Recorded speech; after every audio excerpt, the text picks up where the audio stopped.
የክህደት ጽዋ በጀነራል አሳምነው ስም የተፈጸመ የባንዳነት ውርደት። የአማራ ሕዝብ የህልውና ትግል የብዙ ሺህ ጀግኖችን ደምና አጥንት እየጠየቀ አሁንም እየጠየቀ ያለ የመኖር ያለመኖር ፈተና ነው።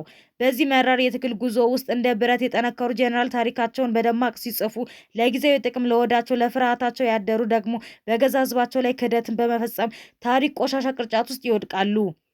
የአማራ ፋኖ ብሔራዊ ንቅናቄ ወሎ ቤተ አማራ ቀጠና ሚኒሊክ ዕዝ ግዙፍ አሳምነው 303ኛ ኮር ዋና ሰብሳቢ የነበረው ፍቅሩ ሙሉዬ የዚህ ታሪክ ዝቅጠትና የውርደት ማሳያ ሆኗል።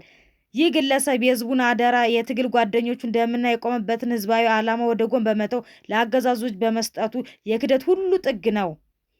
ከሁሉም በላይ የሚያሳዝነው የሞራል ዝቅጠቱን አጉልቶ የሚያሳየው ይህ ግለሰብ በትግል ሜዳ ቆሞ በታላቁ ሰማዕት ጀነራል አሳምነው ጽጌ ስም ሲምልና ሲገዘት የነበረ መሆኑ ነው።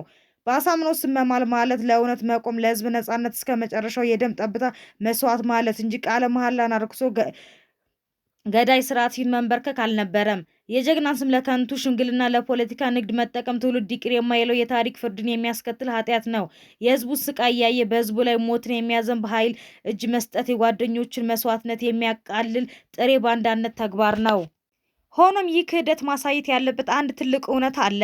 የአማራ ህዝብ ትግል በግለሰቦች ትከሻ ላይ የተንጠለጠለ ሳይሆን በሚሊዮኖች ልብ ውስጥ የሰረጸ ትልቅ የህልውና ማዕበል ነው። አንድ ፍቅሩ ሙሉዬ ክህደት የሚያሳየው የትግሉ መዳከም ሳይሆን የትግሉ መጥራትና ጽዳት ነው። አቤት ሁልጊዜ በጉዞ ላይ ገለባውን እያጠራ ፍሬውን እያጠነከረ ይጓዛል።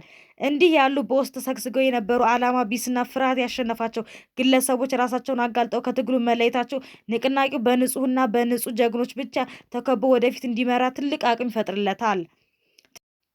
ትግሉ ይቀጥላል። የነጻነት ጉዞ በአንድ ከዳተኛ ማፈንገጥ አይገታም። ታሪክ ለከዳተኞች ለባንዳዎች የውርደት ሐውልት ሲያቆም እስከ መጨረሻው ለጸና ግን ዘላቂ ክብርን ይለግሳል። የአማራ ፋኖ ብሔራዊ ንቅናቄ ይህንን መሰል የውስጥ የውጭ ፈተናዎችን በጽናት እያለፈ የህዝቡን መከራ ወደሚያሳጥርበት የድል ማማ መውጣቱ አይቀሬ ነው።